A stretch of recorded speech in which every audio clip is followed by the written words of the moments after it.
Good afternoon and welcome to today's Downing Street press conference. I'm pleased to be joined today by Professor Jonathan Bantan.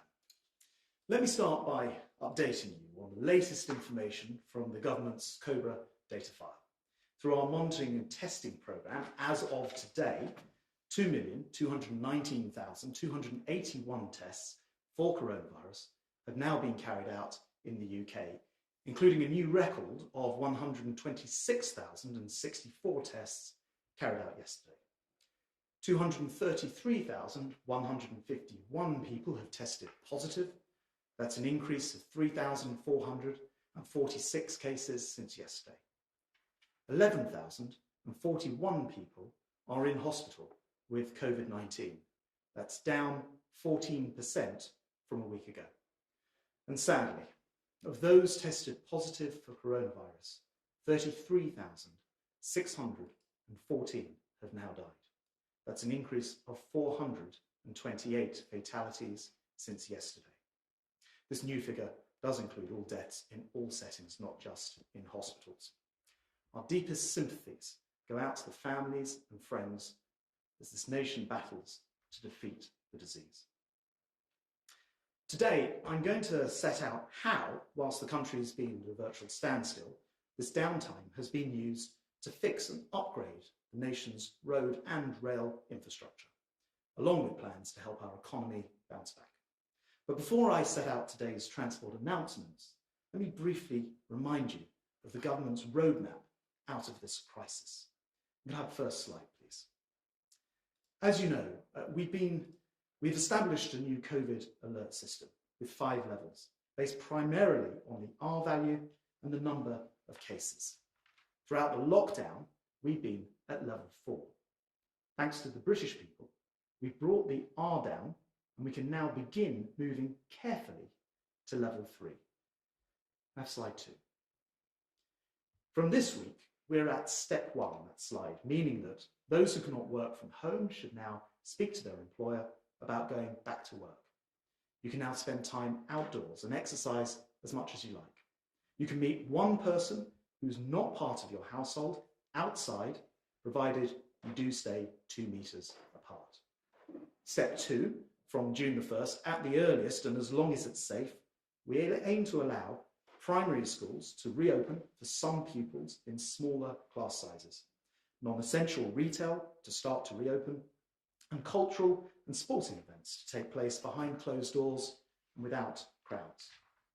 And then on step 3, no earlier than July the 4th, and again only if the data says it's safe to do so, we aim to allow more businesses to open, including those offering personal care, those in the leisure sector, together with places of worship.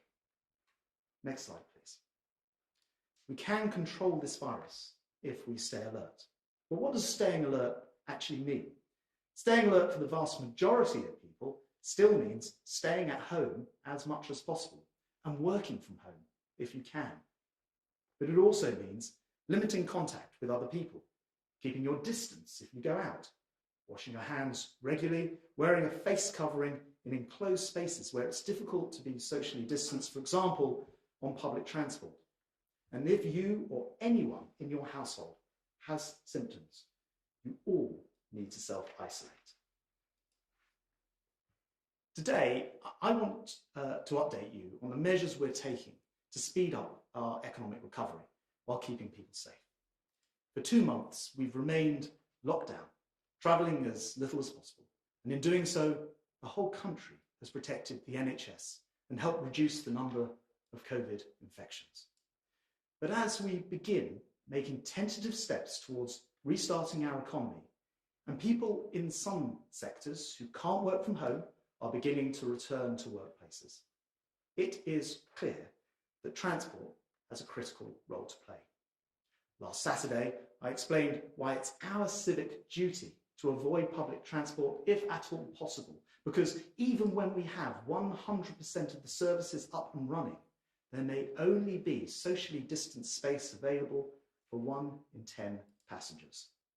Therefore, in order to help reduce crowding, we set out a £2 billion programme to put cycling and walking at the heart of transport, with £250 million of that emergency money spending already underway. Over the past week, we followed this up by publishing 3 pieces of detailed guidance.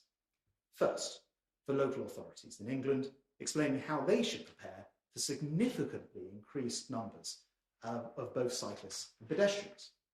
Next, for the transport sector to ensure that they provide safer services for those travelling and safer workplaces for their staff. And third, and most importantly, for passengers. We're asking the public to help ensure that the transport system does not become significantly overwhelmed by returning commuters.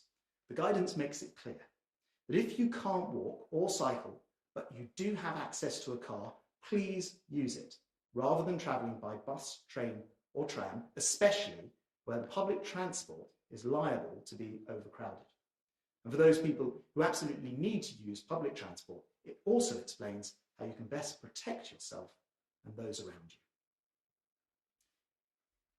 In the coming weeks, as we carefully and cautiously restart sectors of our economy and people begin to travel once again, they should notice that whilst the country has been in downtime, with the roads and railways quite quiet, we have been busy getting on with essential work, fixing the nation's infrastructure so we can recover faster when the time comes.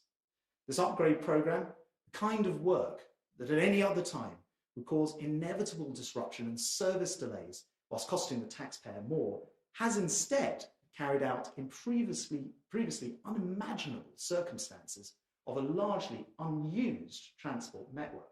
For example, we've completed 419 separate Network Rail projects over Easter, with a further 1,000 upgrades being carried out throughout the May bank holiday. Meanwhile, Highways England has been busy accelerating maintenance projects on the nation's roads. Last week, for example, we opened the vital A14 upgrade 7 months ahead of schedule. This is a route normally used by 85,000 drivers daily, which will dramatically improve access to the UK's largest container port of Felixstowe and permanently boost the distribution of goods around the UK. As Northern Powerhouse Minister, I can report that in the North we've delivered £96 million of rail infrastructure improvements during April.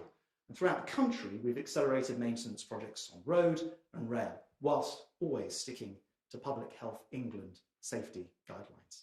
So that altogether, Highways England has delivered over £200 million of upgrades, and Network Rail has delivered £550 million worth during April alone. I'd like to thank the Army of Transport and Construction Workers who've been grafting very hard throughout this lockdown. But to make sure that Britain is ready to bounce back from coronavirus, today I can announce nearly £2 billion to upgrade our roads and our railways, to put our transport infrastructure in the best possible shape and to get our economy growing once again. This package includes £1.7 billion for local roads, making journeys smoother and safer for drivers, hauliers, cyclists, motorcyclists, pedestrians and others. By filling millions of dangerous potholes, we can make our roads safer and encourage more people to cycle or even take part in the upcoming e-scooter trials, helping more people play our part in relieving public pressure on public transport. This investment will help fix damage caused by the winter flooding, repair roads and bridges, and fund numerous road improvement schemes. As more people become mobile again, we'll also be building a network of rapid charging stations for electric cars, including a big expansion of rapid charging facilities at motorway service stations, helping the country to lock in the dramatic air quality improvements we've experienced during the coronavirus lockdown. Amid all the sad news and the tragedy of loved ones we've lost, we somehow managed to do things in weeks that would normally take years. Building new hospitals, moving public services online, making instant reforms and fast-track new laws, Extraordinary changes in the way that employers and employees work, effectively taking swathes of the economy online almost overnight. Now, we want to ensure that we can maintain this momentum. If building a new hospital takes just 2 weeks, why should building a new road still take as long as 20 years? If GP surgeries can move online, why are most rail passengers still travelling on cardboard tickets? We must exploit our newfound capacity to respond at pace and apply it to rapidly improving our infrastructure. And we must examine why it is that bureaucratic bindweed makes British infrastructure some of the costliest and slowest in Europe to build. Because whilst many will continue to work from home after this crisis, both the long-term transport trend and the pressing need for communities to level up across the country dictate that infrastructure will be even more important in stimulating our recovery and supporting new jobs. So by combining fast home internet access with vastly upgraded transport connections, we can help revive many of our small and medium-sized towns, which over the decades have been left behind. This has been a devastating start to the year, not just for Britain, but for the world. And we are only at phase 1 of that recovery plan. But we all know that it is our reaction to adversity that will ultimately define how we recover. We must harness our approach to tackling the pandemic and apply it to rebuilding our own infrastructure with the same swift action, innovation, and collective determination that has characterised us over the past few weeks.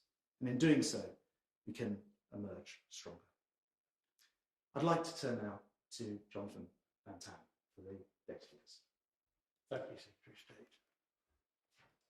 Good afternoon to you all. And I'm going to go through today's slides, beginning with some new data. These are social distancing data. They've been collected by the Office for National Statistics, and they represent the period from the 24th of April to the 3rd of May this year. And what they show to you quite clearly is that 80% of adults in Great Britain only left their homes for the permitted reasons, if at all. 91% of adults avoided contact with vulnerable people, and compared with 12% last year, 44% of employed adults worked from home in that period. So you can see that there have been very dramatic and very important changes that the British people have made that have contributed to where we are now in terms of being able to begin easing the social distancing restrictions that we've been under for so many weeks. Next slide, please. Now, this slide shows you in a bit more detail testing and new cases across the UK from the period 6th of April on the left of the graphs through to the 14th of May on the right. And the top array in pink is testing. Please bear in mind that some people, a very small proportion, will have been tested more than once, but nevertheless on the 14th of May, 126,000 tests were recorded, were performed. This is a new record. It goes on the back of over 2.2 million tests delivered in total. And in terms of confirmed cases, on the 14th of May, there were 3,446 confirmed cases against a total of 233,151. If you look carefully at the bottom graph, the green graph, you can now see a gradual downward trend in the number of confirmed cases. Next slide, please. These are new data again, recently published by the Office for National Statistics, based upon a survey of households that will eventually get to a total size of 10,000 households surveyed. What it shows you are data from the 27th of April through to the 10th of May. And these are estimates based upon the sample, but these are estimates for all of England. And the estimate is that in that time period, 148,000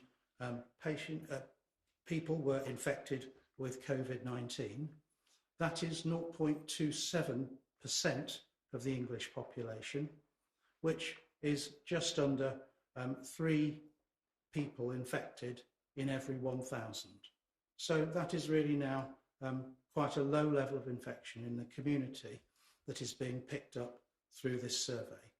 And this survey will be repeated regularly. Over time, it's going to be able to show us regional trends and regional data, and the data will feed into the Joint Biosecurity Centre to help us keep a very close eye on COVID-19 as we move forwards. Next slide, please. I'm turning now to the data from hospitals. The upper curve shows new daily admissions from the 24th of March through to the 12th of May.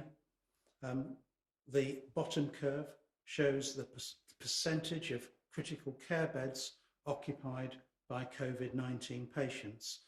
And there are 4 traces there covering the 5 traces, I beg your pardon, covering 4 traces covering the 4 nations of the UK.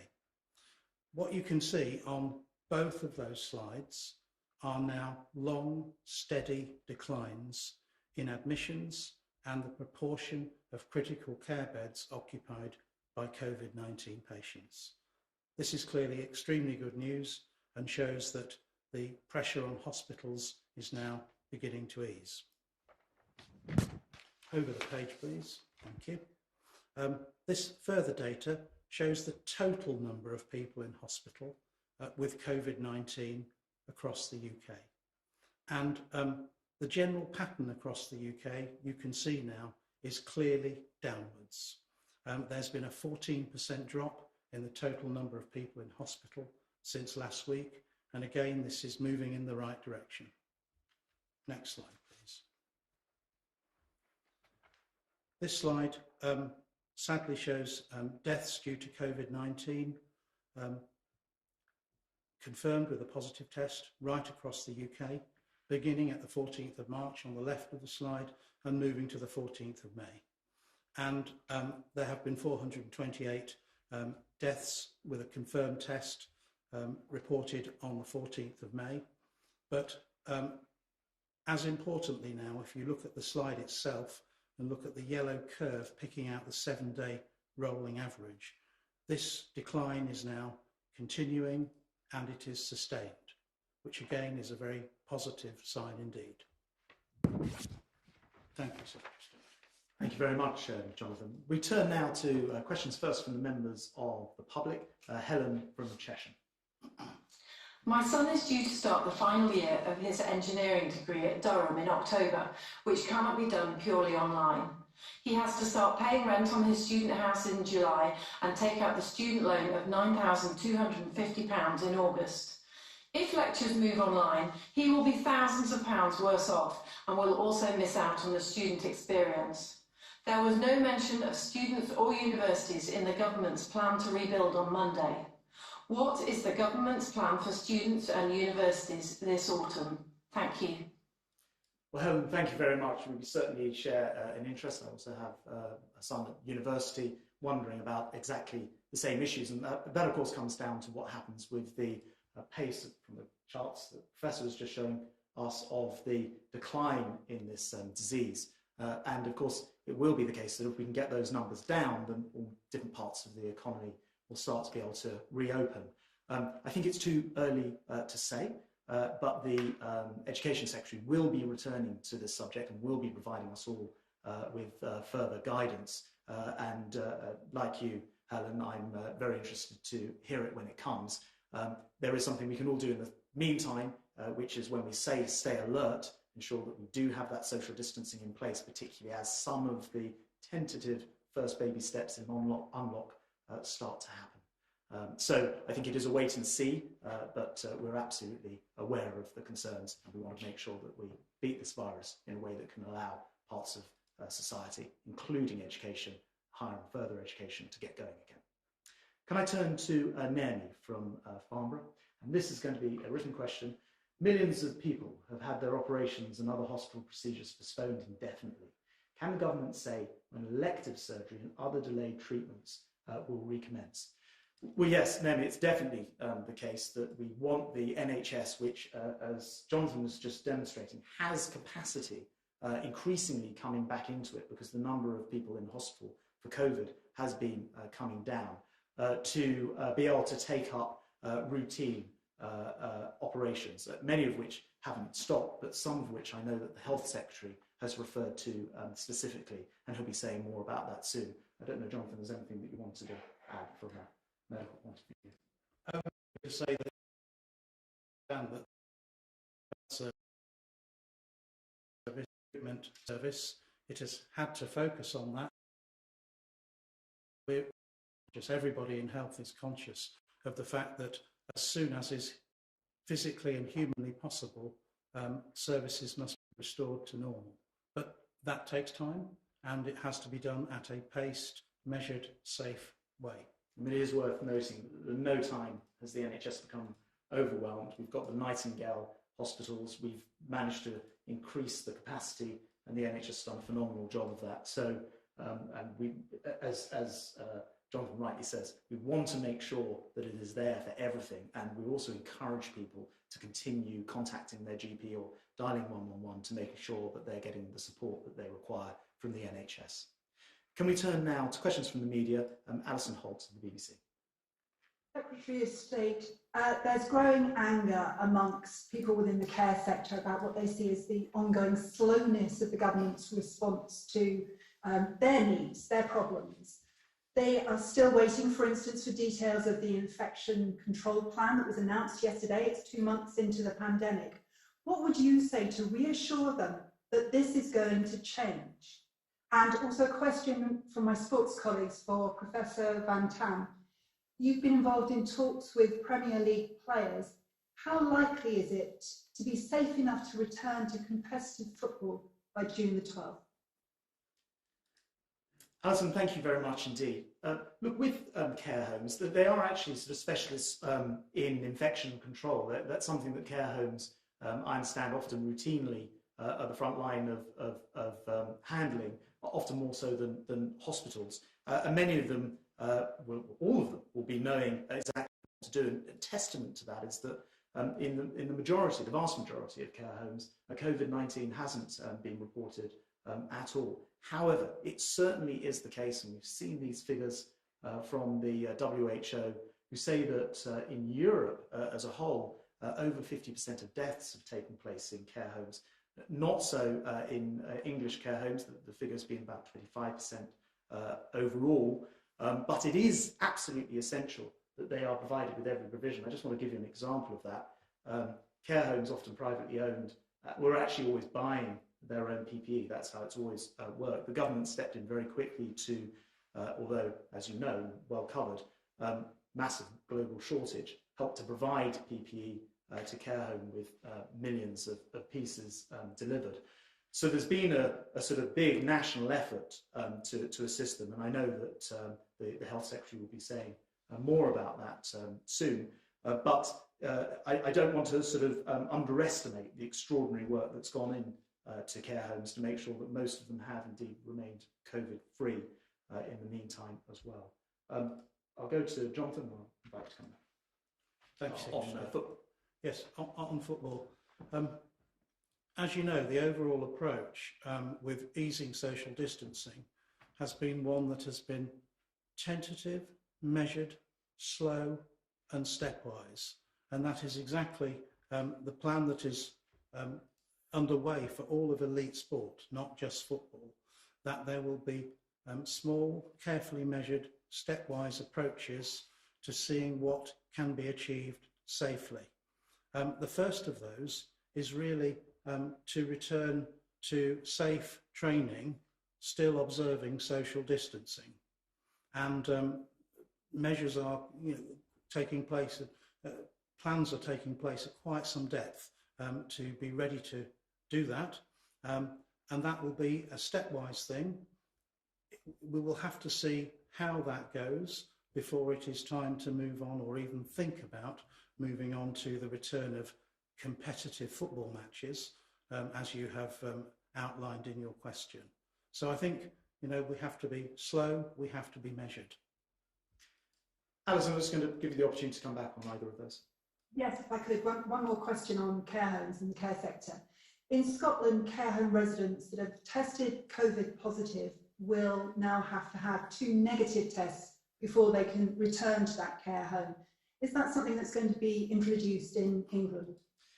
It's probably more a question for the medical experts and Public Health England than me. I did just want to mention, in regard to testing though, that it's important to know that everybody in a care home, that doesn't matter whether that is a care home worker or a resident, and it doesn't matter whether they are symptomatic or asymptomatic, can now be tested. And there are different routes to testing, one of which is there are now 116, is the latest figure, 116 mobile testing units, which can actually physically, as required or if required, go to a care home as well, which is helpful to know. But I think on the sort of detailed, what the medical advice would be, again, I'll turn to the professor. Yeah, so I'd just say there's an absolutely enormous effort now to increase the amount of daily tests performed in care homes, and testing is part of the discharge process before patients are discharged from NHS facilities to care homes. Jonathan, thank you very much indeed. I'll turn now to Tom Clark at ITV. Tom. Thank you, Secretary of State. My question relates to antibody tests that have been in the headlines today. The Prime Minister described antibody tests as game-changing. Is that still the government's position? And if so, when can we expect to see their game-changing potential actually deployed in this epidemic, and how are you going to prioritise those? Will they go straight to care homes or frontline healthcare care workers first? Thanks, Tom. Look, I think first of all, I'll hand over to Jonathan for the medical side of this, but I think it's very exciting that there's a very, very reliable, possibly even 100% reliable antibody test. That's the test, of course, that shows whether or not you've actually had coronavirus in the past rather than currently, and have therefore developed the antibodies. It's very good news, particularly if it transpires that this makes you immune, at least for a period, from getting coronavirus again. And I think therein is the question mark within your question. I'll come back to you afterwards, but I'm going to ask Professor Jonathan Van Tam just to address that point. So thank you for the question. You're absolutely right. We have been waiting for a really good antibody test to be ready. There are now at least 2 available. One of those has received its CE mark on the 28th of April, the Roche test. It has been validated by Public Health England on the 7th of May, and I anticipate that it will be rapidly rolled out in the days and weeks to come, as soon as it is practical to do so. I also anticipate that the focus will be on the National Health Service and on carers in the first instance. And it has taken time. What we required was a test that was highly specific. And to explain to people what that means, it means that the chances of a false positive are extremely low with this test. And I'm sure you can understand that if we had used a test where it was possible of giving a false positive result, and therefore saying to people, you have antibodies to COVID-19, when in fact you don't, that would have been very undesirable indeed. So absolutely, this is a good test that will stand us in good stead moving forwards. And I think it will be incredibly important as the days, weeks and months go by. Now, there are some science pieces that need to go along with that. And please remember that this is a virus that emerged in December. So the totality of human learning on this virus has been in the last 5 months. That's not long to get to know all the ins and outs of a virus. And one of the things that we've needed to know is, after infection and recovery, whether there is an antibody response. And it's clear that in most cases there is. But you can't just apply this test. You have to wait at least 14 days, preferably 28 days after the infection, in order to be sure to pick up the antibodies if they are there. The next thing to say is it's going to take us time to understand whether the antibodies in all cases protect against infection. And you can't speed up the answer to that. You have to carefully study people who've recovered, people who you know have got antibodies, and follow them and track them and see if they become reinfected. And over time, hopefully, you get the answer that they're not. But that is data that has to be gathered over time. And then finally, if you understand that antibodies do protect you against reinfection from this disease, the final science question is, how long into the future do the antibodies last for? It is not automatic that by any means that these are going to be lifelong. We just don't know. We'll have to take people with antibodies and measure them over time to understand how long the antibodies stay in the body. And that is something that I'm afraid scientists all around the world have to be patient about and have to wait for the answers. Now, those answers may come from other parts of the world. They may come from the UK, where there's enormous efforts being put into what we call long-term serology surveys to understand all of this. But it isn't something that you can compress through time in a science sense, no matter how hard you try. We just have to learn as we go along. But the good news is we do now have antibody tests that we absolutely can rely on. Thank you very much, Jonathan. So, Tom, I think to answer your question, if all of those things end up being yes, and it actually provides that kind of immunity, then for sure it would be game-changing, because it would enable us to do things in terms of releasing lockdowns that wouldn't be possible otherwise. I think your second part of your question was about quantity. I don't know the exact answer to that. Hundreds of thousands, if not millions, will be the answer, I'm sure, but it's a very positive development, and we're delighted that it's happened. Did you want to come back at all, Tom? May I be permitted just one follow-up? Yes, just as I understand it, there are other tests, and Professor Van Tan just alluded to that, not just Roche, I believe other laboratories have an effective antibody test as well. I'm getting the impression the government is doing a deal with Roche. Is that are we having an exclusive relationship here, or are we going to try and spread our bets, given the uncertainties that still remain in terms of the science? And secondly, have these tests been validated against people with very low levels of antibodies, these asymptomatic cases? Because that's the game-changing element, is how many people out there have actually had COVID-19? We won't know that. We can't spot people with asymptomatic. So on that second point, I know the tests were carried out at Porton Down by PHE. Jonathan may know more about it. On the first point, of course, we'll want to get as many tests as possible. We've never restricted ourselves with that regard, and we've looked at other antibody tests before this, which actually just didn't stack up once we tested them, including some very early on.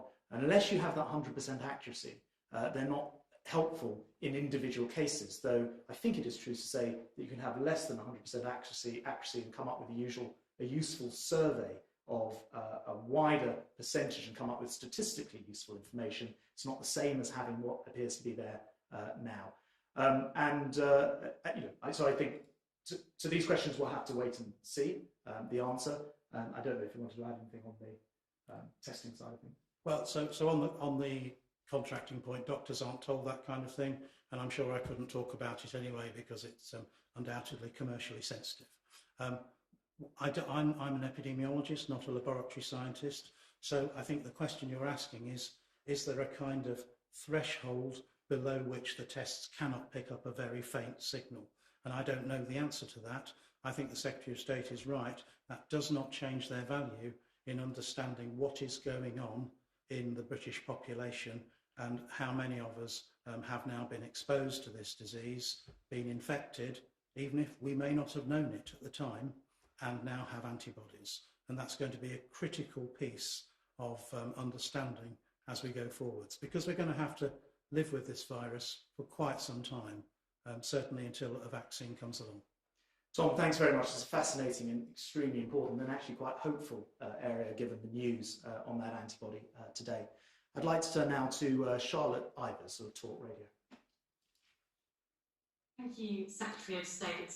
NHS England were due to publish some data today on the number of urgent operations cancelled in March 2020. That data release has itself been cancelled, and I'm quoting from the gov.uk website here. It says, these statistics will not be collected and published for the period due to the coronavirus illness and due to the need for capacity, to release capacity across the NHS. So can we be absolutely clear here? Does the government know how many urgent operations were cancelled in March 2020? Thanks very much, Charlotte. Simple answer, I don't know the answer to that.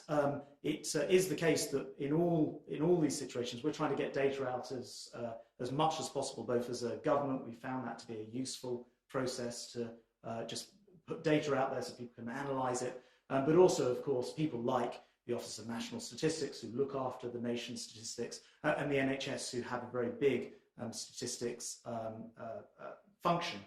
I guess from your description, it's the first I've heard of it about it, but I guess from your description, it is just a prioritisation issue. Actually, with your permission, I'll ask the Health Secretary when I speak to him and make sure we specifically get you an answer to your question, unless Jonathan knows anything off the top of his head.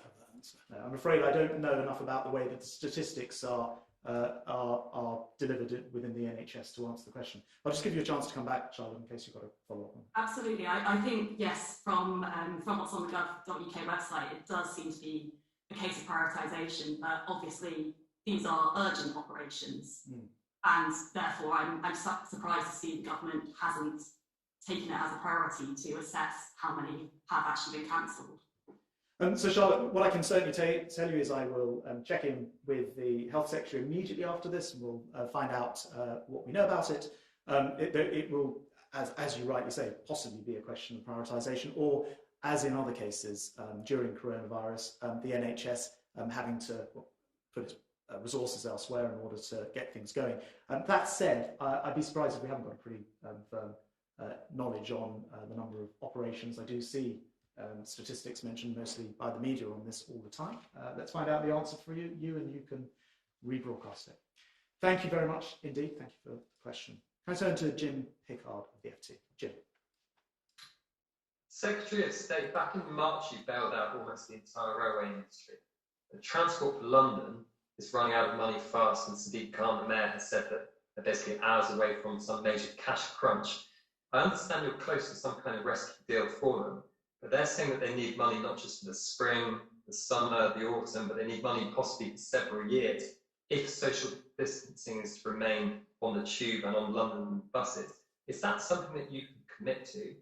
And my second question for Professor Van Tam, the government has drawn up plans to introduce quarantine for people coming to the UK from anywhere in the world for 2 weeks. But under one proposal, France would be excluded.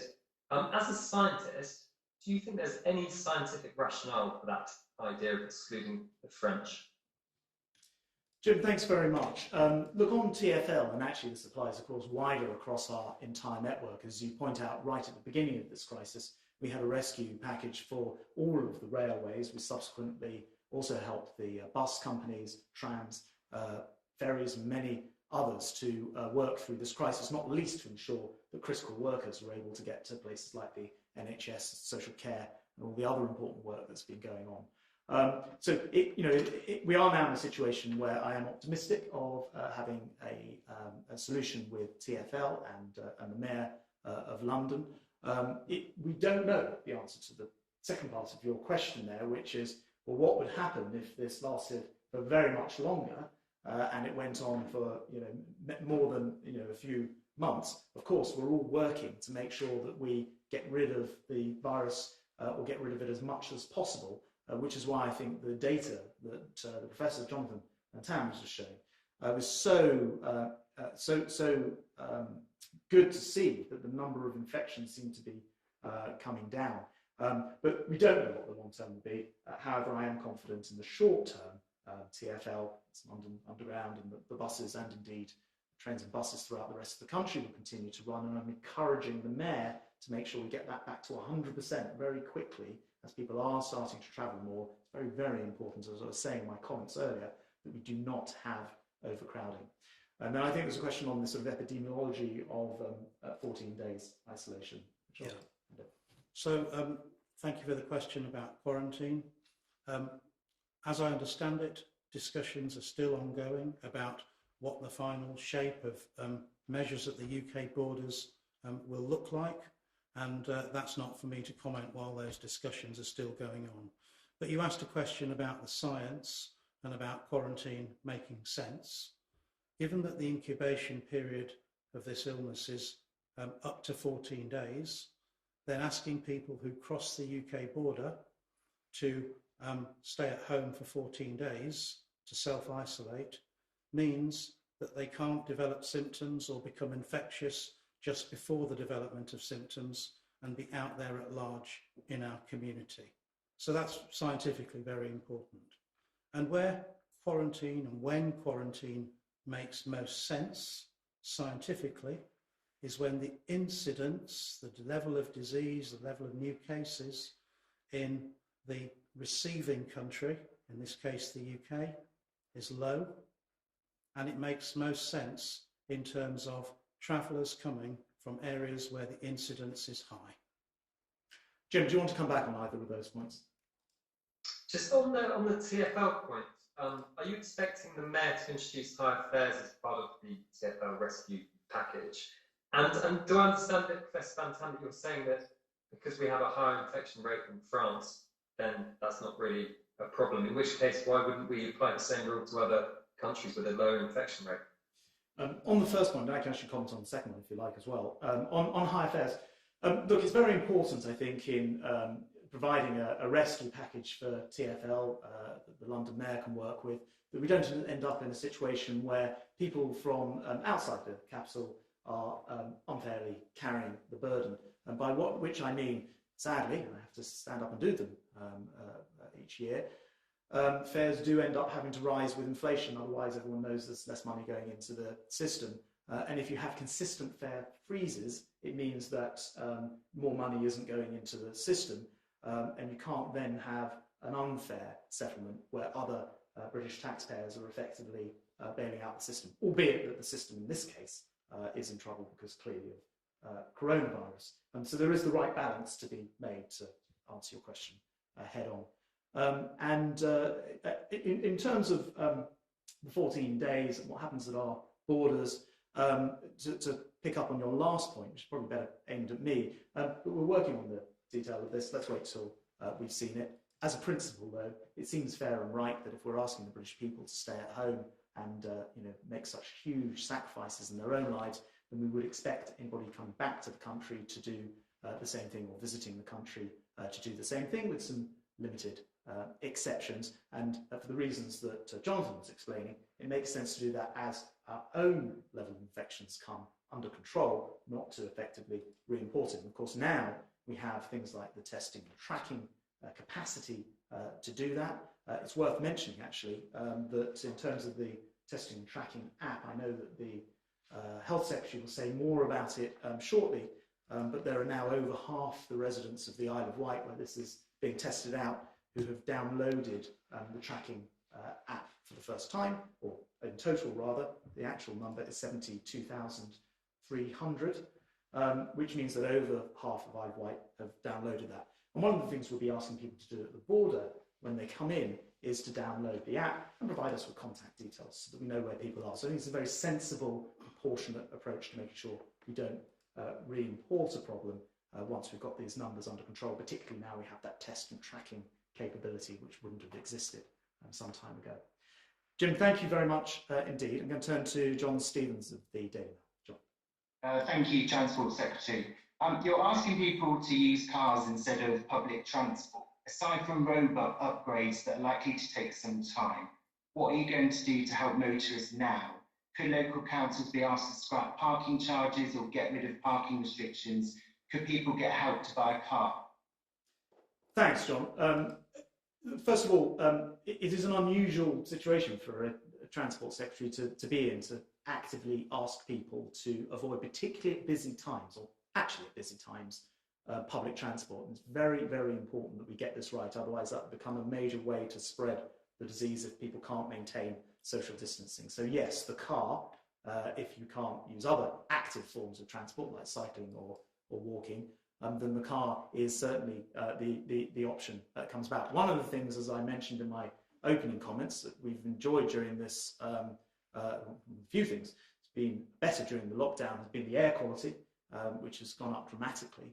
And we want to maintain some of that, and so incentives for people to, over time, switch to electric vehicles. The money that I announced both on Saturday when I spoke from here, but also today for upgrading electric charging is really important, because it helps people feel comfortable and not experience range anxiety if they get an electric car, which helps. But also in terms of cars, the pothole work has been going on throughout, but there will be an expansion of that to fix our roads, to make it better for drivers. Of course, fuel charges have come down, cost of petrol's come down quite a lot during this crisis. And you're right about the balance of parking charges and different zones, because there are times now where we're literally encouraging people to drive perhaps close to, but maybe not right into, perhaps a town or city that they work in, and find a place to park. So we're working not just with local authorities on this, John, but also with some large entertainment venues who have car parks which aren't being used at the moment, and looking at all those possibilities. So it's a very good point. I'll just come back to you, John. Yeah, I just wanted to ask you a quick question about holidays. When the hospitality industry is allowed to start opening up again, do you think holidays outside, such as camping or caravanning, could be seen as carrying less risk than staying in hotels, and could they be allowed to open sooner? Well, I'll certainly ask Jonathan to answer part of that, but on the broader point, just so we're clear where we are today and where we hope we're headed. Today, although you can now travel any distance, for example, to go and exercise, you must still stay in your own home at night. So you can't at the moment book holiday accommodation or bed and breakfast or stay over anywhere. But over a period of time, and I set out in that slide earlier, phases 1, 2 and 3, we are saying that we will look to unlock if the data says it's possible, and if not, we'll have to stop, I'm afraid. But if we can, we'll unlock, and at that point, my impression is that outdoors actually, as things stand at the moment, is a lesser risk than indoors, but right now I'm going to stop and defer to an expert professor. Yeah, thank you. So the two epidemiological concepts that are important in keeping the infection rate down is staying within household groups and minimising the contact between households. That's one point. It is absolutely an aerobiological truism that outdoor environments are much less risk than indoor environments. But of course, that will need some careful thinking about, because sharing a tent is a small enclosed space, or can be a small enclosed space, with generally poor conditions of ventilation. And I guess it depends who you're sharing it with. Same for a caravan. So it's not as straightforward as it might sound. Indoors, outdoors, hotels, campsites. It's a little more complex than that, and it will take some careful thought. And now you've mentioned it, I'll begin to give that a bit of careful thought. Thank you very much, Jonathan. And thank you, John, and actually also your readers for their tremendous work on PPE and the campaign that you've been running, which has been greatly appreciated. Can I turn to William Telford from Plymouth Live? William. Good afternoon. I'd like to ask the Secretary of State a couple of questions specific to Plymouth, and following up on the last question on the hospitality industry. I don't know how much you know about Plymouth, but 2020 was set to be a very big year for us with the Mayflower 400 celebrations. Those have all now been postponed. The city has suffered a £71 million loss in tourism in just the time of the pandemic. It's lost £20 million from loss of student revenue, and the City Council is saying it is now set to lose £50 million from lost income and increased costs. This puts our economy of this city in somewhat a state of jeopardy. It's a city that already has some of the worst deprivation areas in the southwest, if not the whole country, and a history of underfunding. So I wonder if the Secretary of State can tell us, is there anything you can do or are planning to do to specifically help cities such as Plymouth that have unique problems? And secondly, in light of what the French Prime Minister said today about restarting domestic holidays in France from July and August, and bearing in mind the problems we've got with the hospitality sector here, could we expect a similarly clear announcement before July the 4th? And will there be any sort of support package expressly for hospitality? Thank you very much indeed for those questions, William. So I think Plymouth is actually, like many areas, experiencing the worst of the coronavirus. It's clearly decimated things like planned celebrations, and I was aware of the one that was planned for this year. I did check before seeing you were coming on, and I know that the government's business support package in Plymouth has allocated £47 million to Plymouth, and has also paid over 3,200 grants totalling over £39 million to organisations there. Also, you will recall from other ministers saying it, we're allocating £3.2 billion of additional funding to local governments, and I make that point to address your wider issue of towns and places like Plymouth, cities like Plymouth, and to respond to the coronavirus, of which Plymouth has received £15.7 million of that money to date. On your second point, look, France, as I was talking to my opposite number last night, Jean-Baptiste Debarge, and we were having this discussion. France is probably 2 or 3 weeks ahead of where the UK was. Check this with Jonathan, into this virus, into the crisis, and so they've been making decisions at every stage a little bit ahead of us. It's unknown because we will want to get through those phases that I described on the slide before. We know that these things can't come before, we've said it, not before July the 4th, phase 3, and which opens a much wider potential. But we do need to make sure that the R rate and the number of cases in the community, in society, it is a level where we can unlock before we can do that. And I'll just, because it's an epidemiological question, also throw it over to Jonathan. Well, I don't think I've really much to add other than that the landmass in France is clearly larger for a fairly similar population size, and population density is going to be much less in France as a whole outside of the cities, and that undoubtedly is the kind of difference that will need to be thought about very carefully before making too many international comparisons. Jonathan, thank you. William, thank you very much indeed. That brings us to the end of our questions. I was just going to wrap up by saying it is clearly important, if we want to, as so many of those questions requested, get to the next phases and unlock other parts of the economy, that we all continue to stay alert. And staying alert means remembering to go back to all the things that we were being told about at the beginning, like washing your hands, carrying hand sanitizer, making sure that you stay 2 meters apart. And if anyone, you or anybody else in your household, is ill, please remember to stay isolated and at home for 14 days. Thank you very much. Thank you to you, Jonathan.